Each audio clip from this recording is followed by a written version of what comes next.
Hello wrestling fans, I'm Tom Colahue and it's time for another Raw review.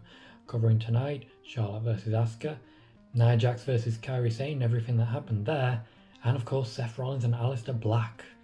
Let's get stuck in, shall we? We're all started by running down the card. It's not often we see that at the top of the show. It usually is a sign that they're trying to boost ratings a little bit by getting people to stay, but then the top of the first hour isn't really there for that. One thing I did see a lot of in this show was a lot of recap segments. I can't tell whether that's supposed to keep people or drive them away, but for me, it very nearly drove me away. Seth Rollins opened the show with Rey Mysterio's retirement ceremony. This I expected more from, particularly when it comes to ceremonies like this, celebrations or melabrations, depending on who they're from. You get at least some sort of theatrics. You definitely didn't get that here. It was just a ring, it was very much just Seth Rollins having another sermon and just talking about how great Rey Mysterio was. They snuck in a couple of packages here, a recap package of what happened with Rey Mysterio, a recap package of what happened last week, and of course a recap package of Rey Mysterio's whole damn career. This repeated itself quite a lot, we saw a lot of this. The sermon would eventually turn into a match with Alistair Black, and that again is something that repeated a lot. Pre-match promo into a match, high quality match, but it was quite formulaic when you consider that almost every single match had that exact same method. One little fun tidbit was that Dakota Kai was in the crowd. Technically, Dakota Kai does own Seth Rollins' previous title of Kingslayer. She won it in a gaming tournament, League of Legends I believe it was. Well worth a watch. The match, as you might expect, was very good, especially for a non-pay-per-view match. I'm very impressed that they had Murphy and Theory stay outside the ring and not get involved at all until the very finish. I expected a lot more interference.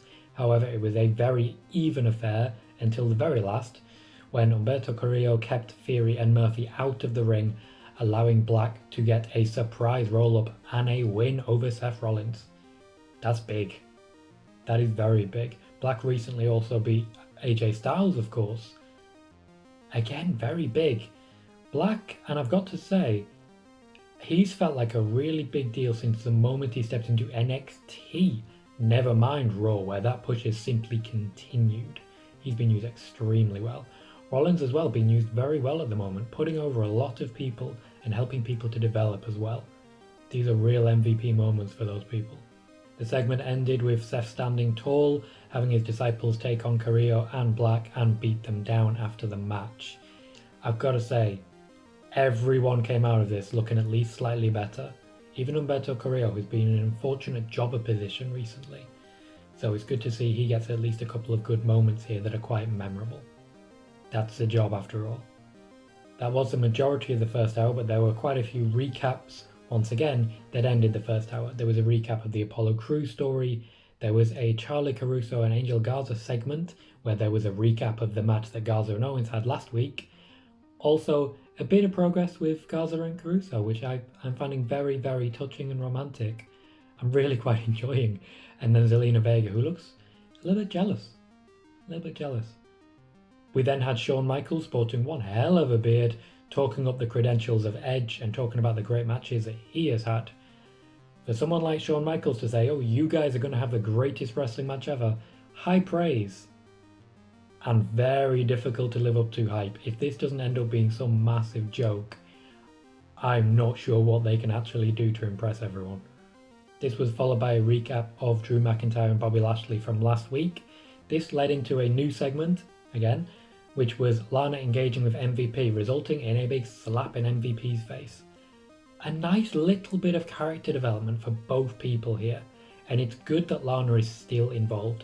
She's Lashley's easy out in case he loses the match and wants to still look believable as a monster.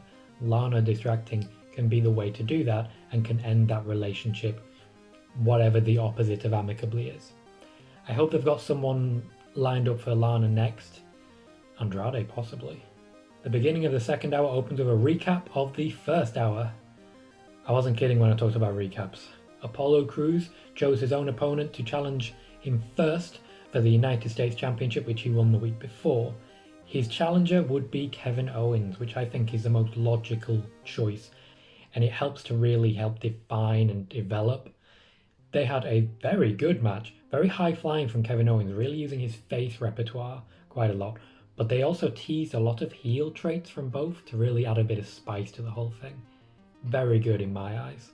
The match would be interrupted by Andrade and Angel Garza, who, and I mentioned this earlier about Owens lifting people and Rollins lifting people. When you look at the 4 people in this match, Andrade, Owens, established Raw talent, Owens in particular, but Angel Garza, very fresh to Raw. Apollo Cruz has not had many chances to really show what he can do, and now he's finally getting that one big push. So this really, you look at the people in this match, and it was a bit of an odd couple pairing, but there was one on each side, and that just kept you engaged and kept you interested. Apollo Cruz and Angel Garza are both doing great things right now. Long may that push continue, and with Angel Garza on the Raw banner on WWE.com, it looks like it's never going to end. The match would end with Cruz getting another win over Andrade. Andrade's starting to look like he's on a bit of a losing streak. Hopefully this leads into some sort of up again. I would like to see him maybe win the US title again, but ideally I'd like him to go in a losing effort against Drew McIntyre for a proper pay-per-view feud, and then start getting back to winning ways. Asuka has a moment backstage where she has her usual lively speaking in Japanese way, but she also then stated very seriously, the Empress never bows down to anyone.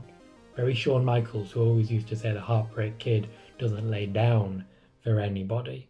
The Street Profits and the Viking Raiders bowl, which is nice, a nice addition. This once again featured a lot of the repetitive jokes, the turkey legs, and misunderstanding of the rules. Someone saying that Ivar is cute. Ivar's scooping up as a result of this. This is brilliant for him.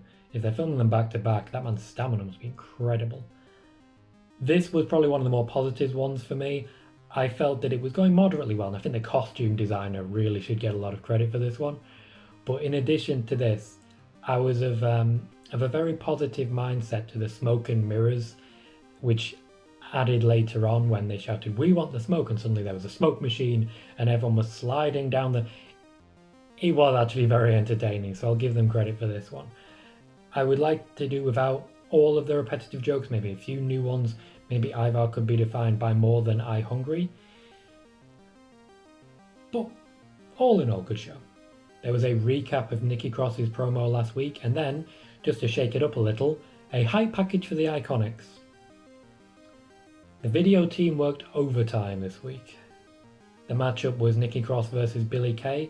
Probably a good call given that Alexa Bliss had already wrestled not long beforehand for the SmackDown taping. Pre-tape shows, I tell you. I'm looking forward to when they get live again.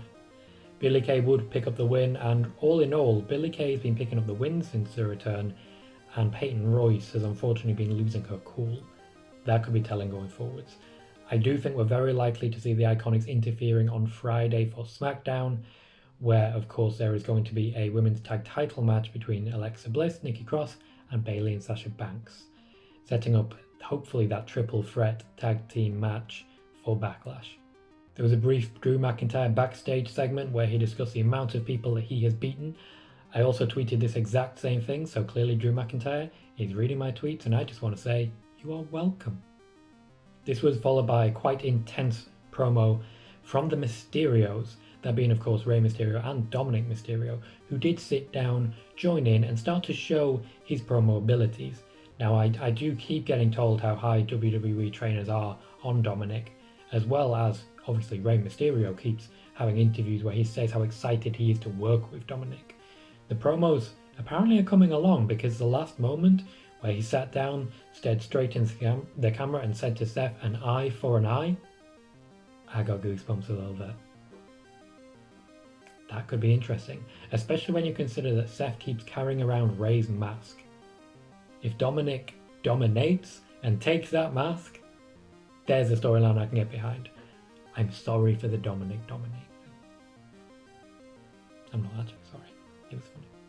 We had a recap of Nia Jax attacking Kairi Sane 2 weeks ago, and then we had a recap of only 1 week ago for a slight change, which was R-Truth and Gronk having their battling promo.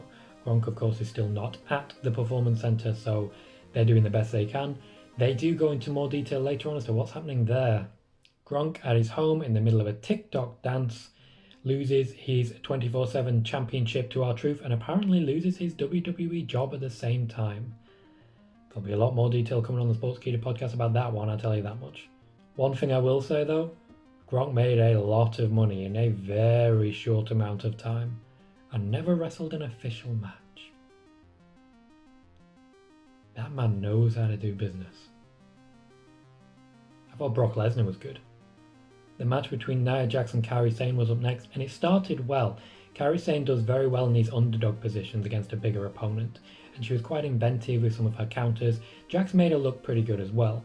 There is obviously a very controversial spot that happened on the outside when Jax was throwing Kairi Sane into the steel steps. Now, I put my opinion on this on Twitter.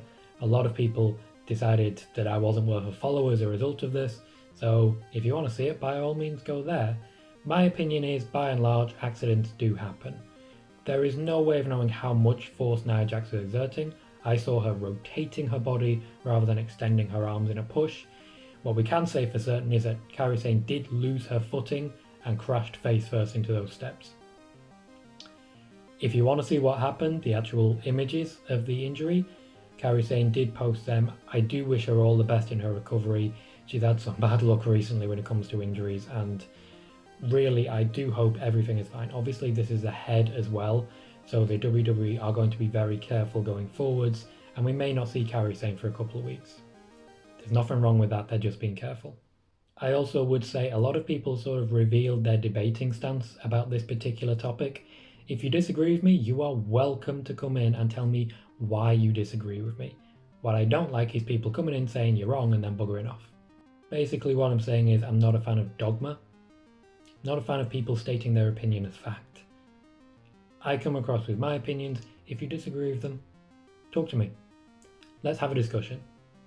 I'm always willing to engage. But come at me with an open mind. We had a recap, shock horror, of Edge's promo last week leading into a promo from Randy Orton. They're being very open in these promos, really talking about popular opinions of their unpopular traits. This time Randy Orton was talking about people calling him lazy and half-arsed, and he in fact confirmed that in the past he had been lazy and half-arsed because he didn't have to work hard because he was Randy Orton. There's a lot of personality going into these promos. We've not long left in the show. We had Asuka versus Charlotte Flair, and I've got to say these two always put on great matches. Lots of reversals, lots of submission chain wrestling. It was for a while Asuka doing a submission chain versus Charlotte's power, and my god is that woman powerful. But they could also reach into each other's repertoire ever so slightly. Charlotte with the submissions, Asuka with the power moves. These two could do great things without throwing a single punch, which shows how good they could be with their technical wrestling. The ending to this match, however, very weak. Nia Jax coming out, distracting by pretending to be Asuka with the mask and with the music. It's been a long time since someone's done that, back in the days of James Ellsworth. I didn't need reminding of that. We had a recap of Lana and MVP earlier in the night before a brief backstage moment with Lana, who realised that as it wasn't a Bobby Lashley match, she could come out and support MVP. There was a little cackle in her voice. It was a bit Mr. Burns, and I like that. I am hoping they've got something lined up for Lana after this, because he seems to be coming to a head now. With only 5 minutes left of the show, we had 4 entrances. Bobby Lashley, MVP, Drew McIntyre, and Lana before we actually got to the match. Short match, as you'd expect, but not a squash. MVP didn't get a lot in, but he certainly wasn't squashed. Lashley and Lana really weren't much of a factor. Lashley distracted briefly to let MVP get a move in, but Lana was a complete non-entity after her entrance. The match ended, as you might expect, with Drew McIntyre in his 3-2-1 countdown before he hit the Claymore, pinned MVP, and then immediately after that Bobby Lashley came up behind him, hit the full Nelson, and it all went dark. This is a pre-taped, edited show. Surely you can find a minute somewhere. It might cost you a recap. This for me was not the strongest of Raws. Probably the biggest downside for me was the recaps. Constant recaps of a week ago, 2 weeks ago, earlier in the night. A lot of wrestling was also quite similar. Not, I mean, in ring. I mean, the fact that they had the pre-match promo, then the wrestling, then a week finish. So it really did feel pre-taped. It felt a lot like the SmackDown shows we got years ago before they had the new brand split, where the WWE didn't really seem to care. Hopefully we get an improvement going in for the following week.